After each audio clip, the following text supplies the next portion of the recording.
Alright, so we got a nice no heat call today on this carrier. Probably in the mid-30s right now. Not too cold, but a little chilly, considering the fact that today's Friday and Monday it's going to be 65 degrees. Gotta love New England. So I know I'm calling downstairs. Mr. Draft motor isn't running. So let's take the panel off and see what we got going on. Okay, so we got a whole lot of nothing going on.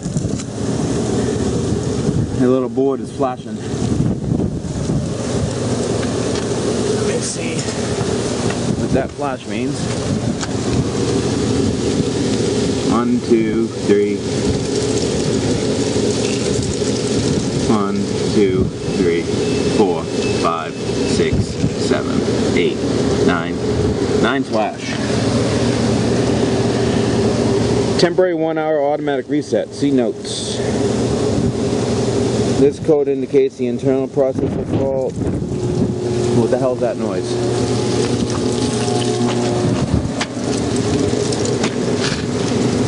Ooh.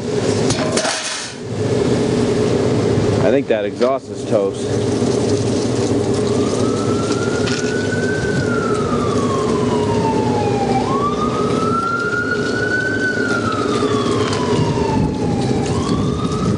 Let's see if it'll do it again.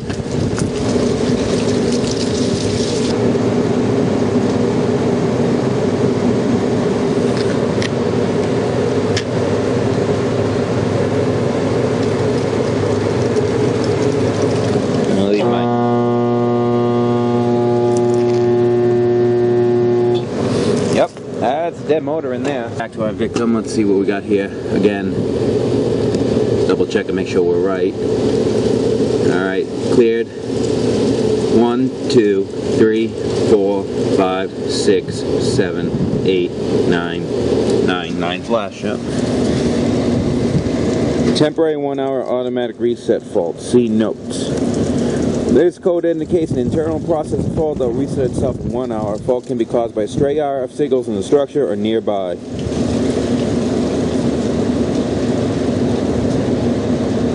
Huh. I have never gotten that code before in my life, so we actually may have something wrong with that board. Let me see if we can reset this sucker. Alright, to reset these carrier boards, you turn them off and then turn them back on.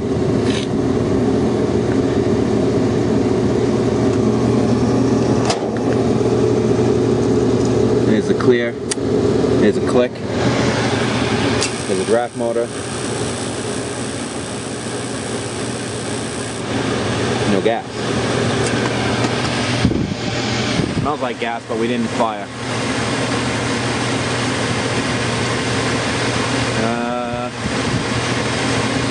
Should retry.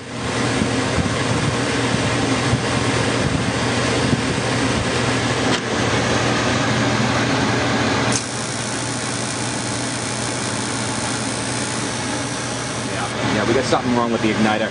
I'm smelling the gas, but I'm not getting ignition. We may just have to clean it up. So let me shut it down. That's the other thing that sucks about carriers. You can see where the burner rack is facing that way. So I'm going to take this panel off and crawl my head in there. And that yellow wire all the way in the back, that one right there, is what's feeding my spark igniter. Oh, I'm lying. That's not my spark igniter. That yellow one on the back is my flame sense. This thicker orange one that you can see strapped to the burner rack there, that's my spark igniter. This wire right here. So let's pull this all apart. Okay, so we're in with the burner rack. You can see the rust. This heat exchanger, the way carriers work are different than all the other units. Their heat exchangers run underneath the blower in this direction here. So they come from the bottom, they loop back around, they have basically, this is part of the heat exchanger, a blanking wall, and then inside here, where the actual tubes are inside, it has baffle plates that you have to, it's like a 3-piece episode here. So you got this piece outside, you got a piece inside here, right here. This is a separate piece, and you have a separate piece physically inside this. You can see it's starting to rot away. These two little holes are actually from screws. You can see the one there. Actually, here's what's left of one of those screws. So this isn't long for this world, so I definitely want to check those tubes, but I want to get it up and running and get it fired if I can. So I'm just taking a peek out of this, and you know, we're a little bit dirty. We got cobwebs and crap in here just from, you know, normal use. But I just noticed this spark igniter wire is pulled really tight against this leg, and I don't know if you can see that. Probably not, because the sun's in the way. I gotta take my gloves off here. Hang on a second. Okay. I don't know if you guys can see this in the camera. I see that? That's a hole in the insulation. So my bet is that I'm sparking from here to here against this rack instead of against the electrode where I'm supposed to be. So let's turn it on and see if we can spark that. Okay, I just had to jump out the W1 and W2 there with R. So turn this on. Yeah, there it is. Oop. Alright, that's kind of an easy fix. All I have to do is insulate that. What I'm going to do is I'm also going to cut this wire tie. That's what's holding it super tight against this bracket here. So I cut that wire tie and just let it droop down, and then I can just insulate that with some electrical tape. That'll be perfectly fine for now. So we don't carry these wires in the truck because they usually never break. But some electrical tape will be perfectly fine for that. And then we'll see if this fires up, and then we'll check the heat exchanger. Okay, we got I got some of that that vinyl, the really thick rubber vinyl tape that you use on Burndies and stuff under there, and then over there I just have regular electrical tape. So that's more than insulated enough. So should be able to light the sucker up.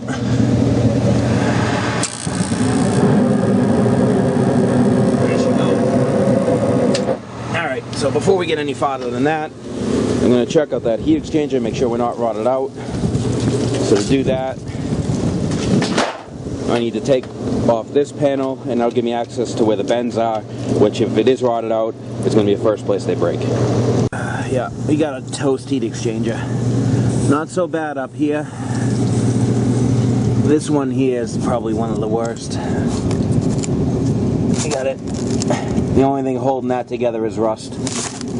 Same thing here. And actually, if I can do this without dropping my camera, underneath here, where is it? Right there. Right there.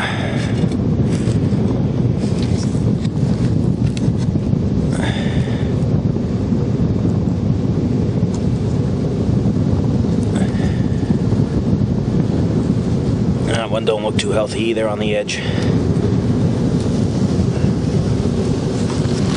Let me get you out of there. So now you notice discoloration on these 4 tubes is different than these 3 tubes, because that's where the flame enters first. This is where the burner rack is. The flames enter here. This is the hottest section. It goes back up there through the baffles, and gets drawn back into the here, goes back around, and then out the draft motor. So a lot of the cooler exhaust fumes are on that side, which is why you get this huge difference in the look of the heat exchanger there. So, what year is this unit? Let's see, 2000 or 2003.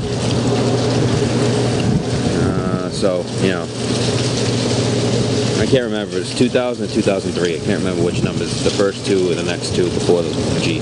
Either way, they got anywhere between 12 and 14 years out of the thing, so I'll let them know. Okay, let's just take a quick peek at the inner workings of this unit a little bit more. And a couple of the reasons why I hate Carrier. I know my shadow's kind of in the way here. This is a 3-phase unit. What do you see? 2-pole contactors.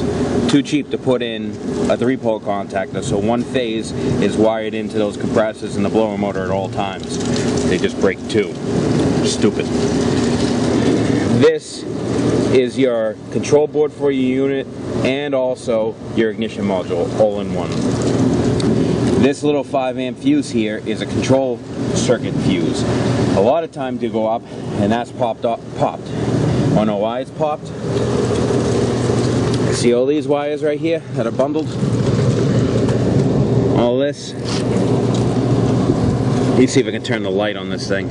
Alright, I got the light on. All these wires here are 24-volt economizer wires. And they go off to your economizer and then go back. But look how tight they are against that blower. So 90% of the time you get a rub out right there.